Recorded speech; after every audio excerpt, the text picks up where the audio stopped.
Assalamualaikum warahmatullahi wabarakatuh. Sahabat sekalian, hari ini kita memulai topik baru. Topik yang kita akan diskusikan adalah terkait keluarga berencana.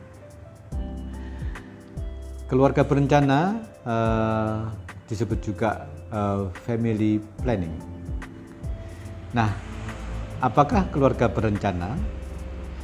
Keluarga berencana adalah suatu upaya atau suatu gerakan dari seseorang atau suatu pasangan untuk membentuk suatu keluarga yang sejahtera dengan mengatur jumlah anak yang diinginkan dan juga mengatur jarak dari anak, misalnya anak pertama ke anak kedua dan sebagainya.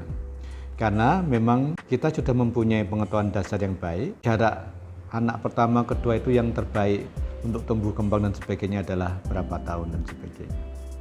Jadi itu adalah misi utama dari family planning, adalah membentuk keluarga yang sejahtera. Sahabat sekalian, WHO, World Health Organization, organisasi yang melindungi atau khusus berkaitan dengan kesehatan, mempunyai konsentrasi yang tinggi di dalam masalah ini.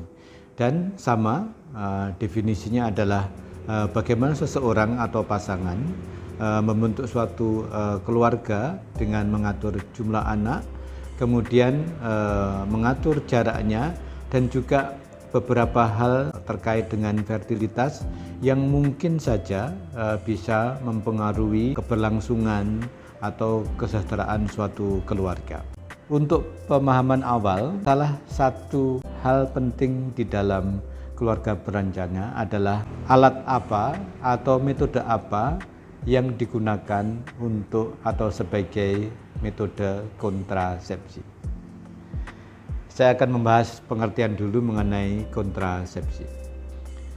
Dari namanya, kontra itu melawan atau mencegah. Sepsi adalah conception atau pembuahan, yaitu bertemunya sel bibit laki-laki spermatozoa dengan bibit dari wanita ovum, sehingga kontrasepsi adalah alat yang digunakan agar tidak terjadi pembuahan, tidak bertemunya antara spermatozoa dengan ovum. Sehingga dari situ nanti akan kita mengalir alat kontrasepsi apa saja yang bisa digunakan dalam program keluarga berencana. Secara umum metode kontrasepsi adalah bisa yang mulai paling tanda kutip alami adalah misalnya pantang berkala atau metode kalender. Kemudian metode coitus interruptus, nanti saya jelaskan pada sesi selanjutnya. Kemudian ada lagi yang kontrasepsi menggunakan hormonal. Hormonal bisa disuntik, bisa pil, bisa susuk, bisa hormon yang dimasukkan atau terdapat di dalam spiral atau IUD dan sebagainya. Kemudian juga ada yang sifatnya mekanik, misalnya kondom atau IUD dan sebagainya. Dan juga ada yang memerlukan tindakan operatif, misalnya tubektomi, operasi steril pada wanita, dan juga vasektomi, operasi steril pada laki-laki. Sahabat sekalian, share pertama atau pengantar mengenai topik serial KB akan saya sampaikan apa sih manfaat dari bergabung atau menjalankan keluarga berencana.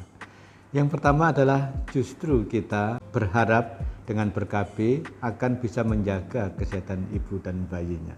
Yang kedua, misalnya dengan mengatur jarak anak, maka bisa menjaga kualitas atau kecukupan pemberian ASI. ASI itu kan 2 tahun full, itu suatu nutrisi, suatu kedekatan ibu dan bayi yang tiada duanya, nggak akan tergantikan dengan cara apapun. Dan itu penting sekali untuk tumbuh kembang anak. Yang lain adalah mencegah kehamilan yang tidak diinginkan, unwanted pregnancy, dengan salah satunya adalah dengan cara ber-KB. Kemudian yang lain adalah membentuk atau mengharapkan terciptanya keluarga yang sejahtera. Manfaat lain adalah dalam beberapa teknik bisa mengurangi risiko tertularnya penyakit menular seksual. Nanti kita bahas pada sesi selanjutnya. Kemudian seperti program kita, program pemerintah adalah menurunkan angka kematian ibu dan bayi. Sahabat sekalian, mungkin saya tambahkan sedikit bahwa kualitas kesehatan suatu masyarakat itu ternyata menilainya dengan angka kematian ibu dan anak. Jadi kalau misalnya angka ini bisa ditekan, tentunya manfaatnya adalah pada keluarga tersebut, dan itu sebagai parameter bahwa bagaimana sistem kesehatan di sebuah masyarakat atau negara berjalan dengan baik.